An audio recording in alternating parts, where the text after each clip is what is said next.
Muy bien, chicos, vamos entonces, colegas, ahora a desarrollar estos bancos anexos, ¿no? Con las últimas preguntas evaluadas en los exámenes nacionales, ¿ok? Vamos con el banco anexo de dermatología y a continuación el de reumatología uno tras otro, ¿ok? Entonces, nos vamos a hacer desarrollo de estos bancos. Pregunta de Hernán Extraordinario. Mujer de 23 años, joven, hace 3 días refiere, miren, fiebre, artralgia en muñecas y rodilla derecha. O sea, parece que tenía en ambas muñecas y se localiza más en rodilla derecha. Presenta leucorrea. Entonces, hacen esta referencia a leucorrea en una mujer joven. Rodilla derecha aumentada de volumen, o sea, tiene una artritis específicamente ahí con aumento de volumen, caliente, eritematosa, la palpación, limitación severa la flexoextensión y además te dicen que tiene puntos renureterales negativos, o sea, parece que básicamente hay un problema ginecológico además. Realizan artrocentesis e identifican microorganismos. ¿Qué microorganismo se puede asociar a una artritis? Probablemente asociado a un proceso infeccioso, típico de la gonorrea, la artritis, ¿no es cierto?, gonocócica. Recuerden que la artritis gonocócica, que era muy frecuente en la era preantibiótica, era definitivamente, hoy sigue todavía, por eso hablándose que cuando uno dice artritis séptica, lo divide en artritis gonocócica y no gonocócica. Pero doctor, ya casi, esto es poco, sí, la artritis gonocócica es típico de mujeres jóvenes que se transmiten, típico de mujeres jóvenes que se transmiten, tienen la infección de transmisión sexual durante, factor de riesgo, la gestación o durante la menstruación. Entonces, de esa manera, ¿qué es lo que desarrollan al final? Lo que desarrollan es una enfermedad gonocócica diseminada. Y tienen la típica tríada entonces de la artritis, como vemos acá, dermatitis, que no hace referencia a esta historia, y tenosinovitis. Y después de eso se localiza en una rodilla, ¿no? ¿Y qué vamos a encontrar? Diplococos gram negativos, que es la Neisseria gonorrhoeae. Ojo que el diagnóstico más frecuentemente se hace no tanto por artrocentesis, sino se hace por extendido de secreción cervical, que es mucho más. La artrocentesis en la artritis gonocócica no rinde igual que la artrocentesis en una artritis no gonocócica, donde cerca del 90% me va a dar el diagnóstico y la mayoría son Staphylo aureus. No, acá solamente la artrocentesis me va a dar un 20% de diagnóstico. La mayoría de las veces lo voy a confirmar por evaluación de secreción cervical. Tratamiento ceftriaxona. Varón de 51 años, hace 5 años, presenta episodio de dolor glúteo bilateral, ¿ok? A predominio nocturno. Entonces, todo lo que duele nocturno es en reposo. Y todo lo que duele en reposo, uno siempre debe descartar. Que sea neuropático o inflamatorio, ¿no? O sea, típicamente inflamatorio, como por ejemplo en una espondilitis anquilosante.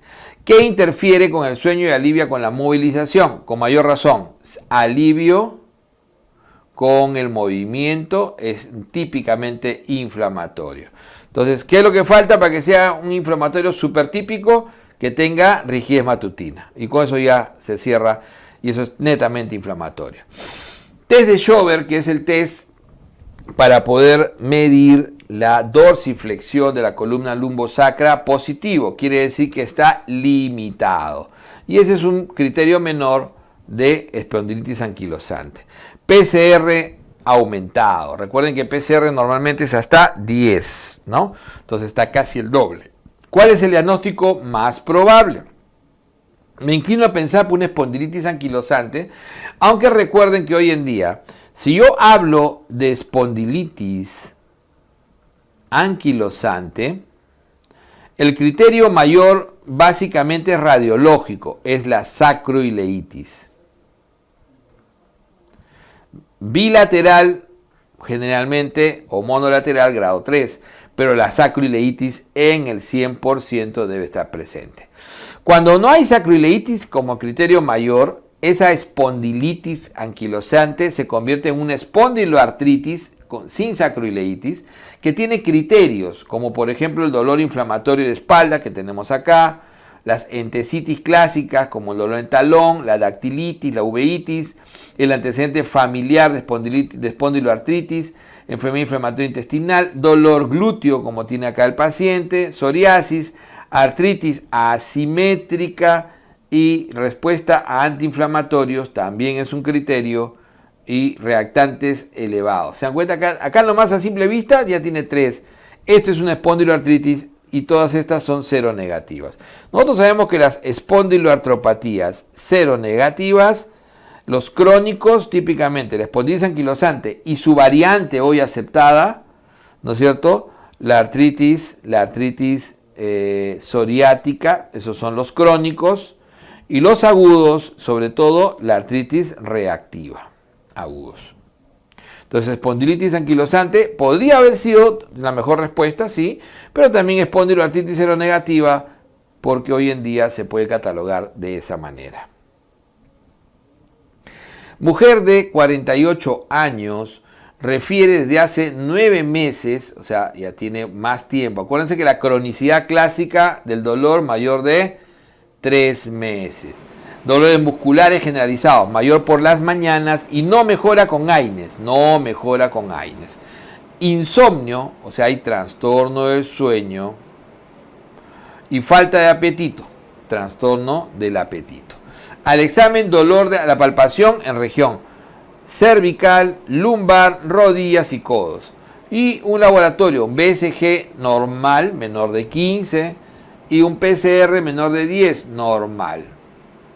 Entonces, sin reactante de fase aguda, un dolor muscular, o sea, que es un dolor crónico de causa aparentemente no conocida, es el criterio sobre todo de alta sospecha, asociado a trastorno del sueño y asociado a síndrome de fatiga crónica. Ese es lo característico de ¿quién? De la fibromialgia, ¿no es cierto? Que cuando me preguntan criterio, ahora sí, criterio diagnóstico va a ser el dolor en 7 o más áreas bien definidas que no tiene causa conocida. Entonces, la fibromialgia es característico. Hoy en día el rango de edad de fibromialgia va de 20 a 55 años. Y el diagnóstico diferencial más importante es con la polimialgia reumática. Pero la polimialgia reumática es una entidad, sobre todo en mayores de 50, especialmente adultos mayores, donde los reactantes de fase aguda siempre están elevados. Y eso pues es importante esto, ¿no?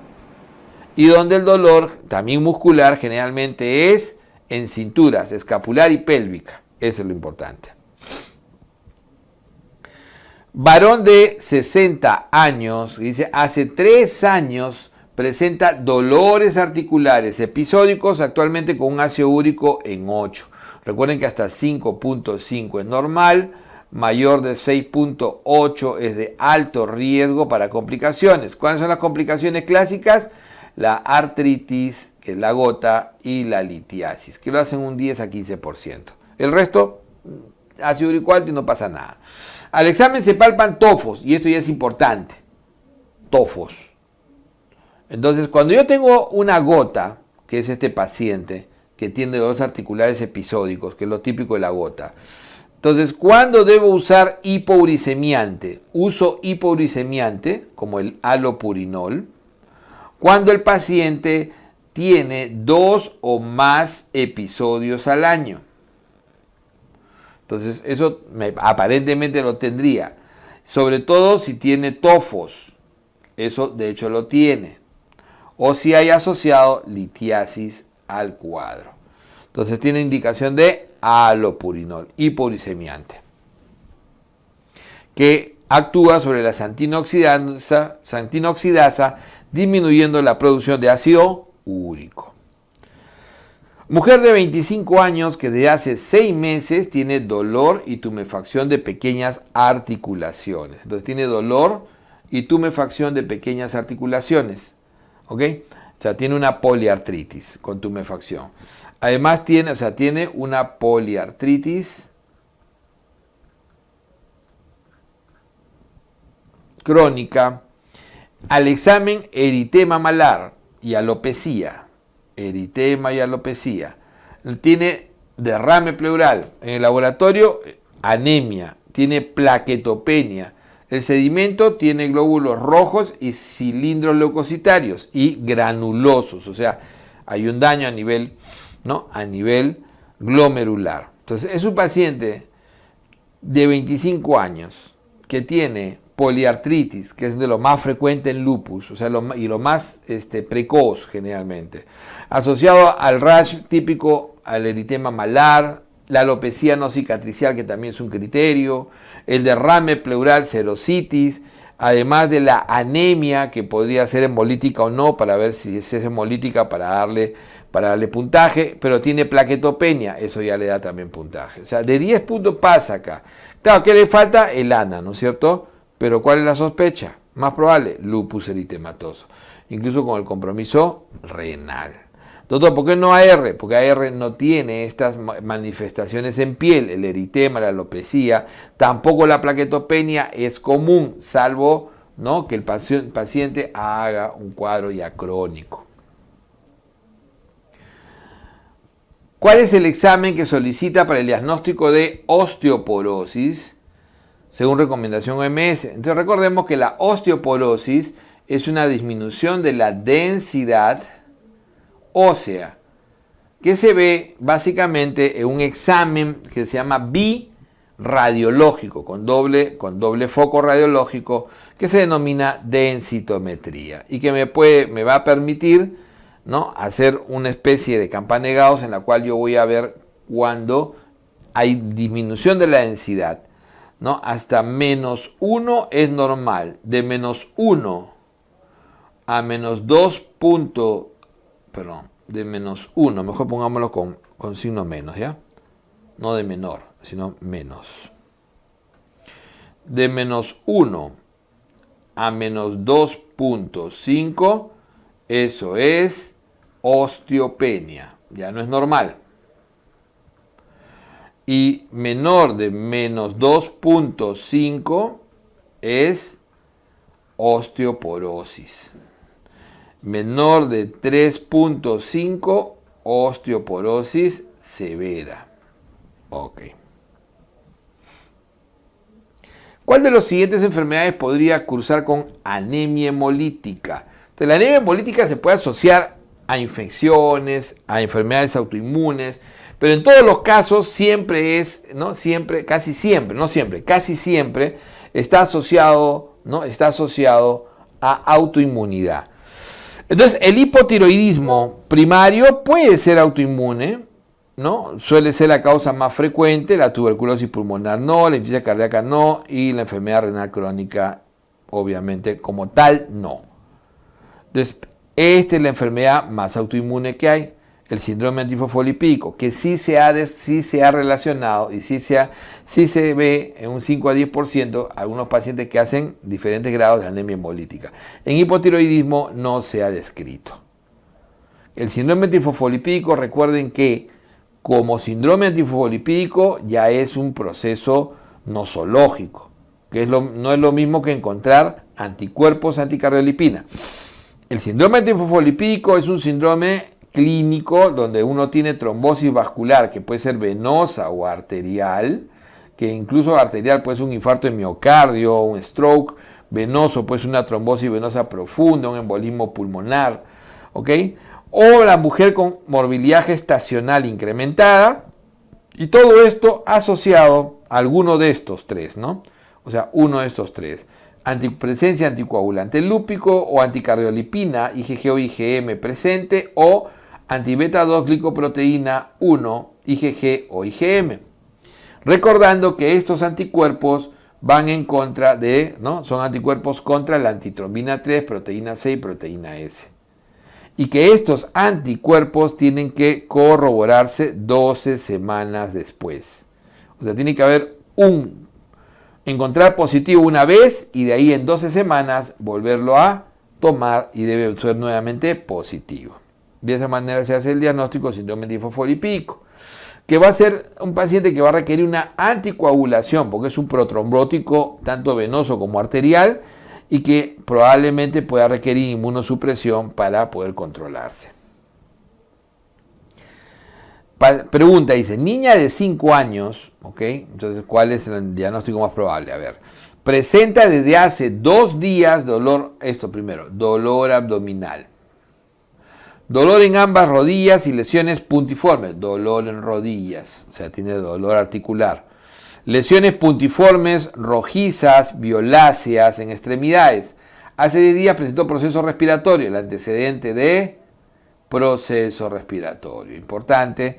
Al examen, lesiones cutáneas simétricas palpables en extremidades inferiores, abdomen blando, depresible, no visceromegalia, aumento de volumen de rodilla derecha, no eritema, no calor. Entonces tengo dolor abdominal, tengo artritis o artralgia y tengo púrpura palpable. La triada de la vasculitis por depósito de IgA o púrpura de Heno-Schollen, que es la vasculitis más frecuente de la infancia. Se da entre 3 y 15 años,